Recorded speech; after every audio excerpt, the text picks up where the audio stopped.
사도행전 13장 먼저 1절에서 3절 보시고 다음에 45절에서 50절 보겠습니다.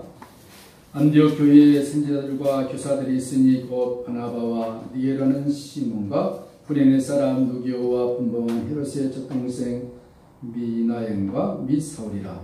주를 섬겨 금식할 때 성령이 이르시되 내가 불러시키는 일을 위하여 바나바와 바울을 따로 세우라 하시니 이에 금식하며 기도하고 두 사람에게 안수하여 보내니라. 45절로 갑니다. 45절 유대인들이 그 무리를 보고 시기가 가득하여 바울이 말한 것을 반박하고 비방하거늘 바울과 바나바가 담대히 말하여 이르되 하나님의 말씀을 마땅히 먼저 너에게 전할 것이로되 내가 그것을 버리고 영생을 얻기에 합당하지 않는 자로 자처하기로 우리가 이방에게로 행하노라. 주께서 이같이 우리에게 명하시되 내가 너를 이방의 빛으로 삼아 너로 땅끝까지 구원하게 하리라 하셨느니라 하니 이방인들이 듣고 기뻐하여 하나님의 말씀을 찬송하며 영생을 주시기로 작정된 자는 다 믿더라. 주의 말씀이 그 지방에 두루 퍼지니라. 이에 유대인들이 경건한 기부인들과 그 신의 력자들을 선동하여 바울과 바나바를 박해하게 하여 그 지역에서 쫓아내니 두 사람이 그들 향하여 발의 티끌을 떨어버리고 이고니온으로 가거늘 제자들은 기쁨과 성령이 충만하니라. 아멘. 오늘 영생 이터널 라이프에 대해서 우리가 상고합니다. 사도행전은 우리는 성경 모든 말씀들에게 다이나믹하고 은혜와 복을 주고 기쁨의 소망의 약속의 말씀들이지만 특별히 사도행전은 우리의 마음을 뜨겁게 하고 감동을 주는 말씀이 아닐 수가 없습니다. 교회와 개인들에게 역사하셨던 성령의 역사가 무엇인가를 사도행전을 통해서 알 수 있는데 특별히 13장은 그런 의미에서 저와 여러분 이방이었던 우리들에게 복음의 출발점이 되고 있다는 사실, 안디옥 교회를 통하여서 그 복음이 전파되었다가 오늘 2018년 이 자리에 앉아있는 우리에게까지 하나님의 복음이 증거된 것 어찌 감사하지 않을 수가 있겠습니까? 감사하죠. 내가 하나님의 자녀가 되었다. 내가 예수 그리스도를 말미암아 영생을 얻었다. 이것보다 더 귀한 사건이 어디 있겠습니까? 그렇죠? 그러면 우리는 행복한 자입니다. 그렇죠? 우리는 소망 있는 자고 우리는 감사할 자고 이 땅에 사는 것은 끝나는 인생이 아니라 하나님께서 우리의 모든 삶을 책임져 주시고 저 죽음 저편의 영원한 나라까지 인도하시겠다는 확실한 약속을 우리들에게 주신 거에 우리가 감사합시다. 그러므로 세상 우리가 기뻐하며 감사하며 승리하며 당당하게 살아갈 근거가 이 말씀 속에 있다는 것입니다. 사도행전을 두 부분으로 나눌 수 있는데 1장에서 12장까지는 베드로를 통하여서 하나님의 역사했다 해서 어떤 학자들은 베드로 행전이다 이렇게 말씀하기도 합니다. 13장부터 마지막 28장까지는 바울을 통하여 하나님 역사하신 삶의 현장, 역사의 현장, 그래서 바울 행전이라 이렇게 말씀하고 있습니다. 그러면 사도행전 29장부터 지금까지는 무슨 장이 되겠습니까? 우리의 행전입니다. 그렇죠? 우리의 행전. 우리가 나가서 복음을 증거하고 전파하고 나를 통하여 우리 가정을 통하여 우리 교회와 직장과 사업체를 통하여 예수의 살아있는 생명력이 증거된다면 오늘 우리는 여전히 사도행전 29장 이하를 계속 써가고 있는 것입니다. 믿죠? 13장의 시작은 안디옥 교회로부터 시작합니다. 이 안디옥 교회가 최초로 설립된 이방인 교회였습니다. 이방인들이 세운 교회. 별로 의미가 없는 것처럼 느낄 수 있습니다만은 그 당시에 여러분 생각해 보세요. 구약 4,000년 동안 아브라함 그 이후부터 4,000년 동안 선민이라고 자부했던 유대인들, 우리 외에는 하나님이 사랑할 자가 없다 라고 자기 도취에 빠져있던 유대인들, 선민들, 그들만이 복음이 있고 그들만이 하나님의 사랑을 받고 자기들만의 여호와 하나님이라고 그렇게 굳게 믿었던 그들, 이방인들은 개나 돼지 취급했던 그들. 그렇지만 하나님께서 이 안디옥 교회 이방인을 통하여 최초의 이방 교회가 세워진 것 얼마나 큰 혁명적인 일이 아닐 수가 없습니다. 안디옥 교회에 대해서는 11장에 잘 나타나고 있죠. 스데반의 순교로 흩어진 예루살렘 교회 성도들이 각처로 흩어져서 복음을 전가합니다. 빌립이 사마리아, 에티오피아 내신을 만나 예수님 대에 증거하면서 그에게 세를 베풀고 아소를 지나 가이사랴에 내려갑니다. 안디옥이라는 도시가 가이사랴에 가까웠습니다. 그 가까운 그것을 지나서 아마 빌립을 통하여 안디옥에 있던 헬라 이방인들이 예수를 믿지 않았느냐, 믿었을 것입니다. 그리고 그들을 통하여서 안디옥 교회가 세워지게 되었다는 것입니다. 그리고 하나님께서는 그 안디옥 교회를 통하여 장차 무슨 일을 할 것인가 계획하셔서 오늘 이 순간까지 이어져 온 이방 선교, 얼마나 중요한 단추를 여는 열쇠가 이 안디옥 교회에 있는지 우리가 알 수 없습니다. 복음을 자연스럽게 받았던 헬라인들, 그들이 참으로 그 누가 복음을 받을 것이라고 생각했겠습니까? 우리도 그렇죠. 우리 주위에 친구들이나 가족들이 있는데 세상 사람 다 예수 믿어도 저 친구만큼은 예수를 안 믿겠다라고 생각할 수 있는 그 사람이 어느 날 갑자기 예수님을 믿을 수도 있다는 것입니다. 우리는 몰라요. 오늘 후반기 읽었던 말씀처럼 영생을 주기로 작정된 자, 장로교에서 이것을 좀 신학적으로 애정론이라고, 칼빈의 애정론, 어려운 얘기죠. 하나님이 영생을 얻기로 작정된 자는 그가 아무리 버텨도 죽음 직전에 하나님이 불러낸다는 거예요. 애정론인데, 여러분, 우리는 누가 예수님을 믿고 구원받을지 알 수 없습니다. 그럼 우리는 씨를 뿌려야 하는 거죠. 눈물의 씨를 뿌려야 되고 복음의 씨를 뿌려야 되고, 하나님 내 남편을, 내 아내를, 내 자녀를 구원해 주시옵소서. 그러나 중요한 것은 무엇이냐? 그 영혼을 위하여 눈물로 기도해놓은 그 기도의 씨앗은 결코 헛되지 않는다는 것입니다. 우리가 믿어야 돼요. 이사야에서 보니까 하나님께서 하늘에 비를 내리시는데 그 비가 그냥 흩어져 버리지 않고 땅속을 적시어서 거기서 싹이 나게 하신다. 하나님의 말씀이 이와 같다는 것입니다.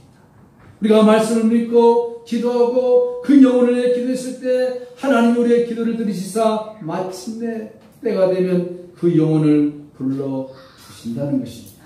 이게 영생을 주기로 작정된 자는 다 믿더라. 사도행전 13장 후반에 나온 이 말씀은 우리에게 큰 소망을 줍니다. 아직도 내 남편이, 내 아내가, 내 자녀들이 예수를 안 믿습니까? 실망할 필요 없습니다. 낙심할 필요 없습니다. 왜? 이 말씀이 있기 때문에. 하나님 이 말씀 사도행전 13장 48절에 영생을 주기로 작정된 자는 다 믿더라. 이 말씀이 우리 남편에게, 아내에게, 우리 자녀들에게, 형제들에게 임하게 하여 주시옵소서. 붙들고 기도합니다. 왜? 따라합시다. 하나님의 말씀은 살아있기 때문에. 우리의 정성을 보는 것이 아니라, 물론 보겠지만 하나님의 말씀에 능력이 있기 때문에 우리가 그 말씀 붙들고 기도하면 주님이 그 말씀 때문에 이루신다는 것입니다. 그러니까 먼저 실망하거나 좌절하거나 포기할 필요가 전혀 없습니다. 근데 사탄은 우리에게 마음의 속삭입니다. 안 돼. 다 믿어도 이 남편은 절대 안 돼. 바늘로 찔러도 피 한 번 안 나올 남편이야. 너 남편 포기해버려. 너 자식 안 돼. 다른 모든 애들이 예수 믿어도 너 자녀만큼 안 돼. 왜? 그러면서 이래저래 설명을 쭉 마귀가 우리 마음속에 해줍니다. 단호하게 거부해야 됩니다. 어떻게 해요? 말씀을 붙들고 주 예수를 믿어라. 그리하면 너와 내 집이 구원을 얻으리라. 할렐루야. 이 안디옥에서 출발하는 복음이 전 세계로 흩어져서 이방인들의 예수님을 믿게 되었습니다. 하나님께서는 사도행전 10장에서 이미 우리가 보았듯이 베드로와 고넬료의 그 성령의 역사로 환상과 천사의 계시로 말미암아 이방의 복음의 문이 열릴 것을 우리에게 보여주었습니다. 이방인들이 예수를 믿었다. 베드로가 이방인들에게 세례를 주었다. 이 소식을 예루살렘 선민 교회들이 듣고 화가 났습니다. 아니, 우리의 전유물처럼 생각했던 복음이 언제 이방인에게 갈 수 있느냐? 그걸 착각하고 있었죠. 하나님이 자기들만의 하나님이라고 생각했던 유대인들의 전통적인 관습을 깨버린 것입니다. 베드로가 말합니다. 내가 환상을 보고 고넬료가 사람을 보내고 이래 해가지고 내가 그들에게 복음을 증거하지 않을 수 없었고 세례를 주지 않을 수가 없었다. 내가 어찌 하나님의 뜻을 거역할 수 있느냐. 이들에게 복음이 증거된 것 하나님이었습니다. 여러분 그렇습니다.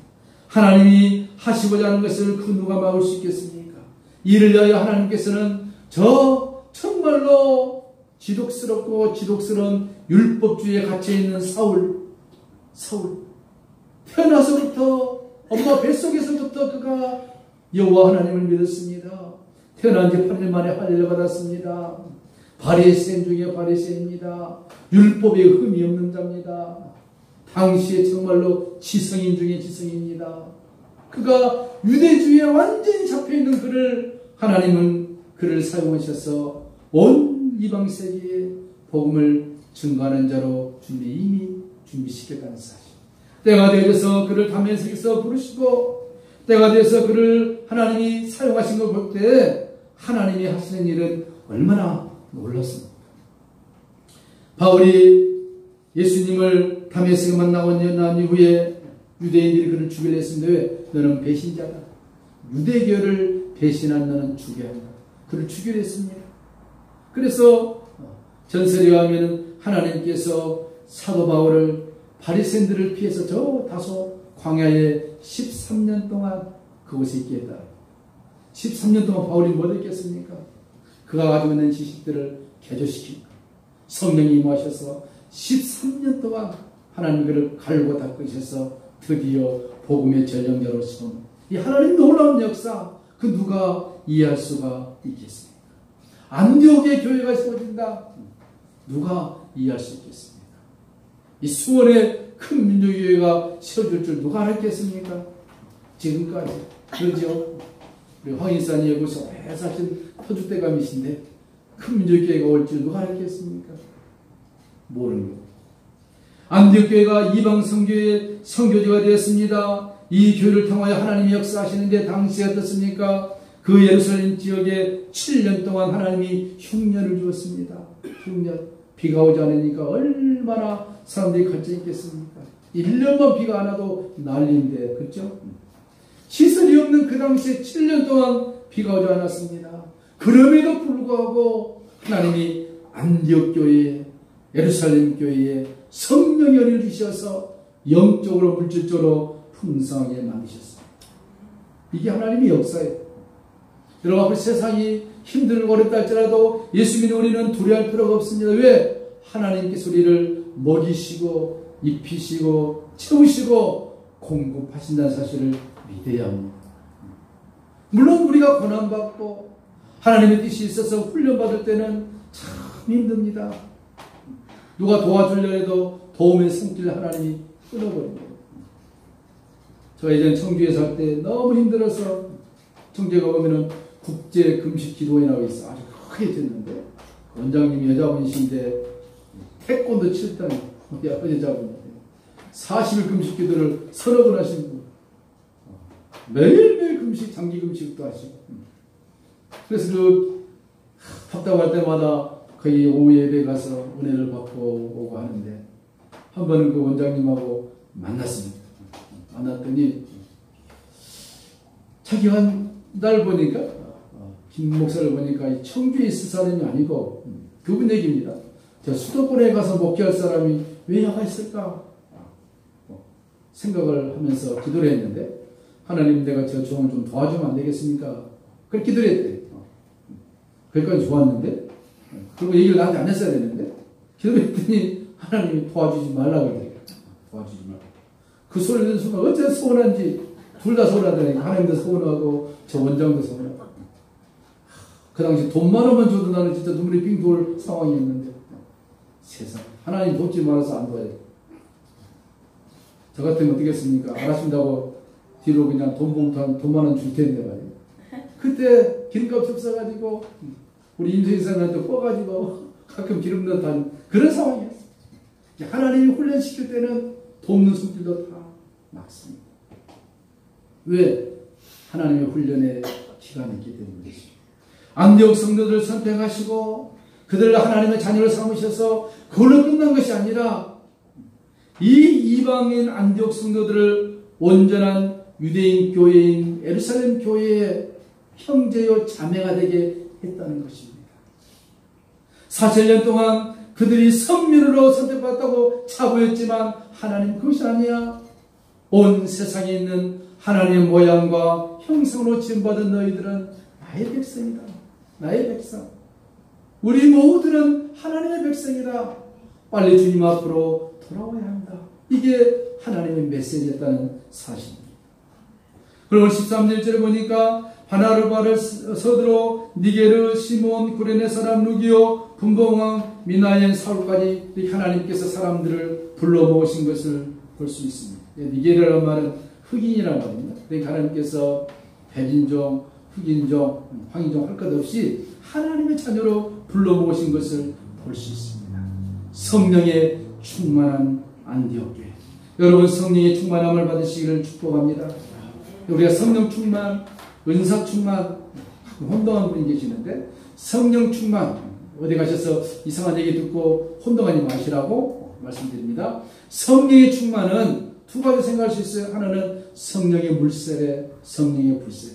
그러니까 세례 받을 때 물세례라 그러고 어떻게 기도하다가 성령의 강력한 은혜가 왔을 때 불세례. 그때 나는 현상이 방언이 터지기도 하고 환상이 열리기도 하고 예언이 열리기도 하고 그렇죠? 어떤 자는 그냥 천국에 가서 뭘 보기도 하고 다 좋습니다. 다 좋습니다. 그러나 성령의 불세례를 할 때 방언이 터지기도 하지만 안 터진 사람도 있어요. 나 방언 못 받았네. 성령 세례 안 받았네. 그렇게 생각할 필요 없다는 거예요. 하나님이 필요해서 주신 거예요. 그것이 뭐냐? 은사 충만. 은사 충만은 무기입니다.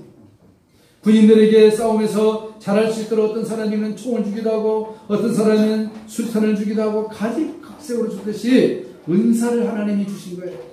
이 은사는 내가 가지고 있으면 장롱속에 집어넣어 준 것이 아니라 하나님이 교회의 유익을 위하여 사용하라고 주신 것입니다. 여러분 은사들이 다 하나의 쌍은 다 있어요. 나는 은사가 없다. 아니에요. 밥을 잘 먹는 것도 은사예요. 밥 못 먹는 사람이 뼈가지고 열심히 잘 먹으면 그 사람도 잘 등들어 잘 먹듯이 그런 은사도 있다니까요. 봉사하는 은사, 희생하는 은사, 기도하는 은사, 찬양 인도하는 은사 다 다양하게 하나님 우리에게 은사를 주셨는데 그것을 우리가 잘 활용해서 개발을 해야 돼요. 은사는 개발이 돼요. 개발이. 가만 갖고 있으면 안 됩니다. 특별히 예언한 자들 옆에 같이 기도하면 그 예언의 영이 그에게 임합니다. 방언을 못 하십니까? 방언한 자 옆에서 함께 기도하면 방언의 영이 그에게 임하는 거예요. 그래서 우리가 은사를 사모해야 돼요. 사모해야 돼요. 방언으로 기도하면 그의 기도가 달라집니다. 양과 질이 달라지는 거예요. 한국말로 기도해도 좋지만 한계가 있는 거예요. 영으로 기도하면 내 육이 모르지만 내 영이 하나님께 강구하는 이와 같이 성령도 우리의 약함을 도시나니 성령이 우리가 마땅히 빌바라지 못한 것 내 영을 통하여 강국케 하십니다. 하나님의 성령께서 모든 것을 통달하십니다. 우리의 심령을 누가 하십니까? 나도 모르는 내 마음 하나님의 영이 하십니다. 영으로 기도하면 하나님께서 나의 영의 깊은 것을 치료하십니다. 그러므로 우리는 믿음 안에서 어떤 은사가 크냐 작으냐 이건 아무 의미가 없는 거예요. 하나님이 내게 주신 그 은사를 잘 활용해야 될 줄로 믿습니다. 저는 기도할 때마다 하나님 앞에 제가 하소연 비슷하게 기도합니다. 하나님 우리 교회도 좀 성도를 보내줘야 되지 않습니까? 안 보내신 것도 제가 이해할 수 없습니다. 주님 앞에 기도하고 좀 보내줘야 되지 않습니까? 주님의 응답이 없어요. 보내주셔야 됩니다. 그런데 어느 날 기도하는데 저에게 이런 깨달음 주시더라고요. 나는 많고 적음을 보지 않고 그 현재에서 얼마나 최선을 다하느냐 그걸 본대요. 그러면서 몇 가지를 설명해 주는데 그게 맞더라니까요. 너의 삶의 현장에서 얼마나 최선을 다하고 있느냐. 몇 청명 모인 것도 중요하고 몇십 명 모인 것도 중요하는데 결과가 뭐냐. 결과. 보니까 우리 교회들 보니까 많지는 않지만 그래도 우리 교회 와서 처음 예수 믿는 사람들 계시고 오랫동안 산전수전 공정전 함께 했던 사람도 있고 이분들이 귀하다는 거예요. 몇천명 모여가지고 그냥 우정이 뚱뚱한 것이 아니라 정말 착실하게 스텝 바이 스텝으로 주님 나라를 바라보면서 우리 삶의 현장에서 최선을 다해 사는 것, 이게 하나님이 귀하게 본다는 것입니다. 그래서 저는 참 우리 그리스도 안에서 훌륭한 분들이 많이 계시는데 이분은 꼭 제가 또 소개해드리고 싶습니다. 집에 가셔서 잠이 안 오시거나 우울할 때, 삶의 의미가 없을 때 이희돈 박사 유튜브에 들어가 있어서 이희돈, 희망할 때 희자하고 돈할 때 돈, 잃어버리지 않겠죠? 희망할 때 희자하고 돈할 때 돈. 이희돈 박사 세계 무역센터 협회 부총재인데 이분의 간증을 들어보시면 마음에 여러분 소망이십니까? 이렇게 한번 살아봐야 겠다. 내 자녀하면 이렇게 한번 키워봤으면 좋겠다.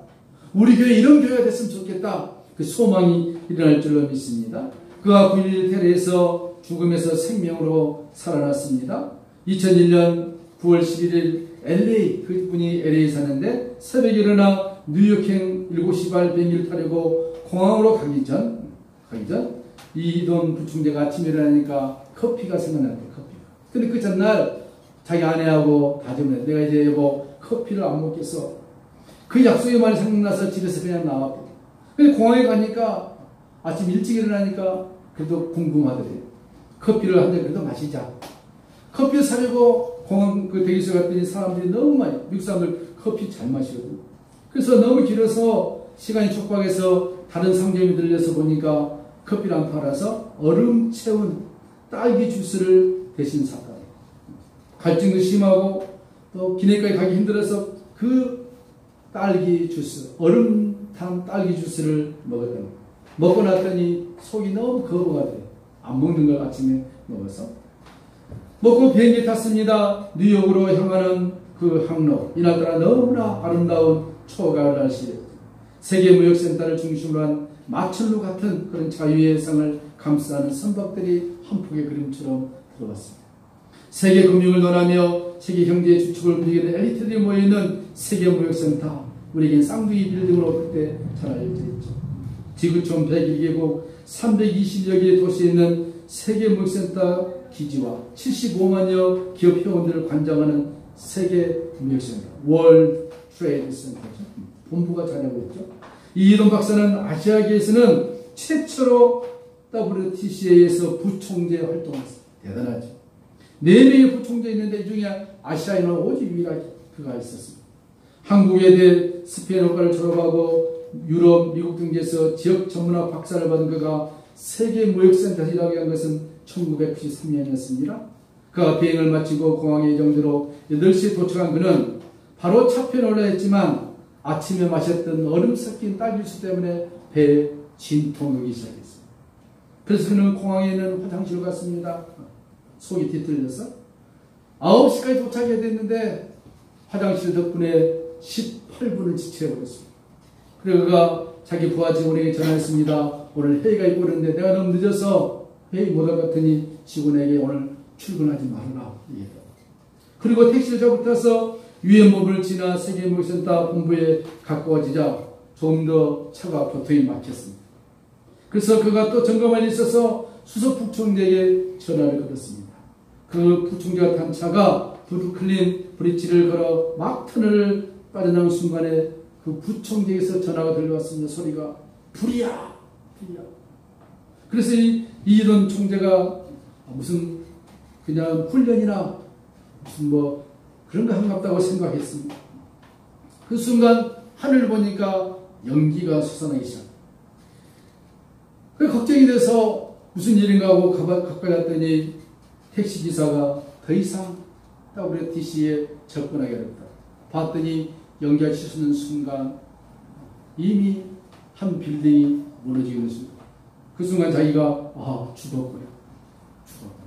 근데 순간 재치있게 기사에게 말해서 빨리 방향을 틀자 해가지고 소방서들의 길을 막고 있는 방향을 틀어서 나오려는 순간 두 번째 비행기가 자기 위에 머리 위로 나르면서 비행기 얼마나 가까이 날았던지 비행기 밑에 글씨가 보여요. 두 번째 비행기가 두 번째 건물 치는 거예요. 그걸 저도 당시에 미국에서 시에는 생중계로 갔습니다. 두 번째 비행기 칠 때. 치는 거 봤죠. 재빠르게 거기를 빠져나오고, 만약에 그가 복통이 안 일어나고 택시 타고 갔으면 그 시간에 그 건물 안에서 회의를 주재하고 있었을 것인데, 복통 때문에 살아나게 된 것입니다.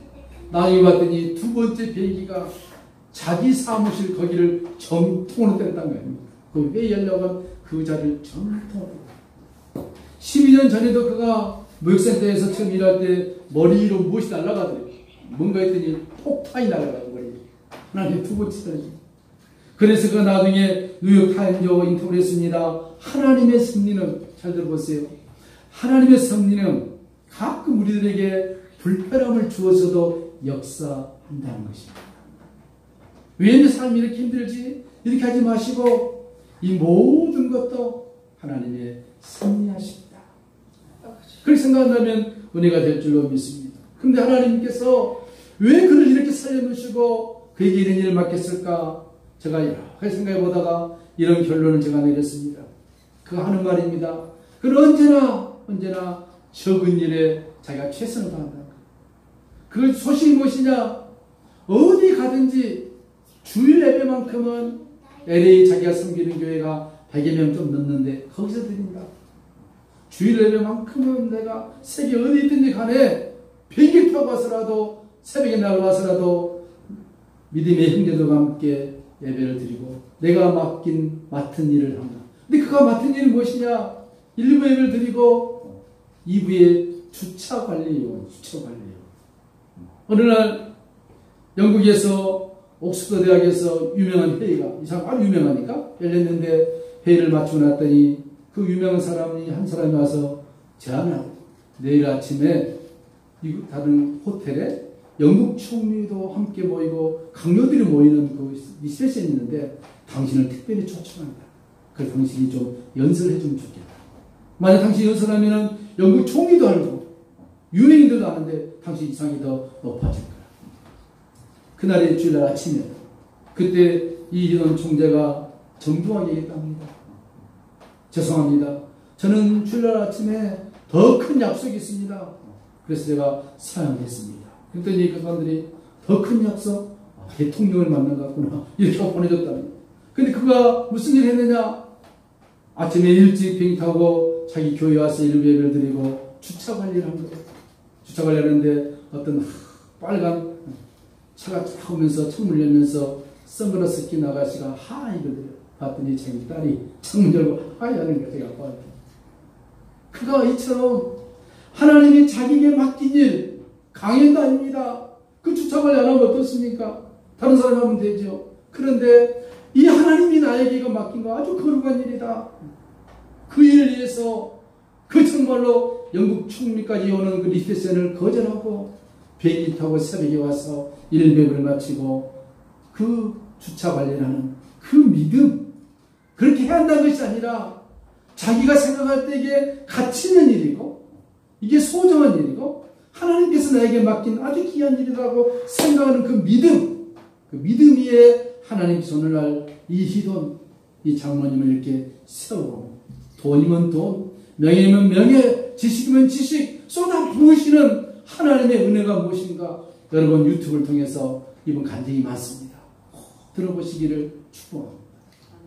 사도행전 13장에서 말씀하는 성령의 역사는 이처럼 하나님께서 크고 위대한 일뿐만 아니라 그 누구도 놓치기 쉬운 가장 작은 일까지도 하나님은 간섭하셔서 우리들에게서 순종을 보십니다. 너 이거 맡겼는데 순종할 수 있느냐? 저는 이 말씀을 준비하면서 주님이 지금 나에게 묻고 있는 말씀 같았습니다. 너 이 교인들 많지 않다고 너 다른 생각하느냐? 아니면 이 교인이라도 네가 끝까지 주님 오실 때까지 같이 갈 수 있느냐? 이런 성령께서 내게 묻는 말 같았습니다. 여러분 어떻습니까? 우리의 삶의 현장에서 하나님 우리를 부르시고 우리의 맡긴 일이라면 내가 최선을 다할 수 있느냐? 거기에서 하나님의 영생의 은혜의 역사가 나타난다는 것입니다. 영생을 주기로 작정된 자는 다 믿더라 했습니다. 왜 그렇습니까? 교회의 머리는 우리 주님이시기 때문에 그렇습니다. 주님이 우리 교회 머리시고 주님이 우리를 부르시고 주님이 이끌어 가십니다. 다만 사람을 통해서. 오늘날 교회가 예수님이 주인이 되어야 되는데 사람들이 주인이 되어서 얼마나 요란스럽습니까? 교회의 주인은 주님이십니다. 우리는 그의 부분들이에요. 주님을 섬길 때 무슨 부작용이 있을 수가 있겠습니까? 예수님의 교회에 해리신 것을 인정한다면 그곳에 성령의 역사가 나타나지 않을 수 없는 것입니다. 사랑과 은혜와 감사와 축복과 권능과 하나님의 무거운 것들이 그곳에 쏟아부어져서 그 안에 담겨져 있는 하나님의 백성들을 주님께서 풍성하게 채우시고 이끌어 가실 것입니다. 이게 교회예요. 이것이 교회 안에 성령의 충만한 역사라는 것입니다. 우리가 앞으로 보겠습니다마는 바울을 통하여서 가는 곳곳마다 하나님의 역사가 나타납니다. 바울이 손수건만 던져도 병자리에 일어났습니다. 죽은 자가 일어납니다. 그곳에 사단이 강력하게 역사한다 할지라도 하나님 어떻습니까? 주님의 영이 크기 때문에 사람들이 성령의 충만함을 받습니다. 기쁨과 소망이 충만했다 이렇게 말씀하고 있습니다. 52절에 제자들은 기쁨과 성령이 충만하였다. 오늘 여러분 이 말씀이 우리들에게 들려지기를 소망합니다. 우리 삶이 힘들고 어렵습니까? 되는 일이 없습니까? 그럼에도 불구하고 주님의 영이 임하면은 우리 속에 기쁨과 성령이 충만할 것입니다. 교회는 무엇입니까? 하나님의 영으로 말미암아 기쁨과 성령이 충만해야 됩니다. 비록 박해와 핍박이 온다 할지라도 우리의 삶에 불행이 온다 할지라도 원치 않는 일이다 할지라도 성령의 충만함으로 우리 속에 기쁨과 평강의 영이 가득가득 채워지게 한다는 말씀이죠. 결론입니다. 그러므로 하나님의 구원의 역사는 오늘 주제처럼 영생을 얻기로 작정된 자 그를 구원시키셔서 하나님의 자녀 만드셔서 이 땅에서 주님 그를 통하여 주님의 일을 감당케 하시고자 하는 것입니다. 마귀가 가만히 있습니까? 못하게 할 것입니다. 방해하게 할 것입니다. 그러나 우리는 두려워할 필요 없습니다. 왜? 나를 구원해 주신 하나님의 은혜가 너무 크고 지금도 나와 우리 교회와 함께 하신 성령의 역사가 잔잔하게 울려 퍼지기 때문인 것입니다. 눈에 보이지 않나 할지라도 손에 잡히지 않나 할지라도 성령께서 우리를 통하여 일하시는 것입니다. 그러므로 우리의 삶은 복음의 삶이 되어야 합니다. 하나님의 은혜를 증거하는 삶이 되어야 합니다. 우리의 삶을 통하여 예수님을 간증하는 삶이 되어야 됩니다. 그거 외에는 우리의 삶의 의미가 없습니다. 그 안디옥에 누가 교회가 세워질 것이라고 생각을 했겠습니까? 하나님은 드디어 최초 안디옥에 이방인 교회를 세우셔서 그 교회를 통하여 오늘 이방 성교회를 여셔서 이 자리에 앉아있는 우리에게까지 예수 그리스도의 복음이 증거되었다는 것입니다. 이 소망이 우리 교회와 우리 모두 각자에게 풍성하게 넘치시기를 축복합니다. 하나님 아버지 감사합니다. 안디옥에 이방인 교회를 최초로 세우셔서 이방 성교를 여시는 주님, 하나님이 작정된 자, 영생을 주기로 작정된 자, 그 누구라도 영생의 은혜에서 떠나지 아니하고 예수님을 믿음으로 하나님의 자녀가 다 되겠다는 이 사실. 그럼 우리가 삶의 현장에서 이 영생, 영원한 생명을 주신 주님 은혜에 감사하여 우리와 가장 가까운 자들에게 주님의 생명을 증거하는 우리 자신들과 우리 가족과 우리 교회가 될 수 있도록 하나님 아버지 축복하여 주시옵소서. 예수님의 이름으로 축복하며 간절히 기도하옵나이다. 아멘. 261장 찬송합니다.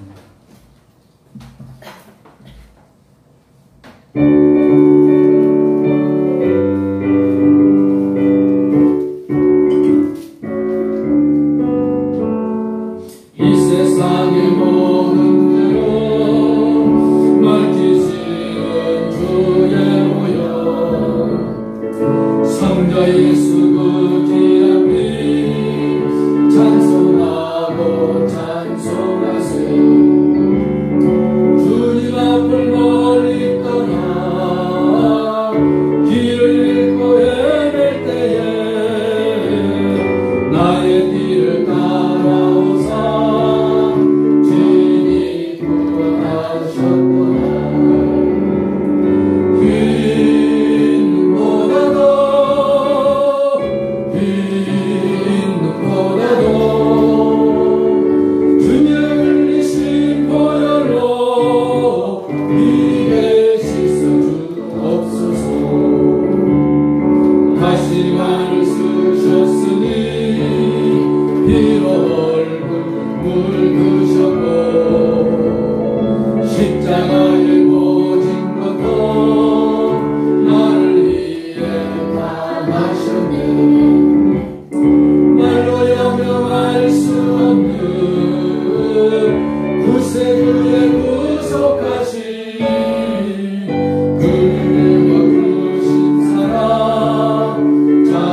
힘보다 더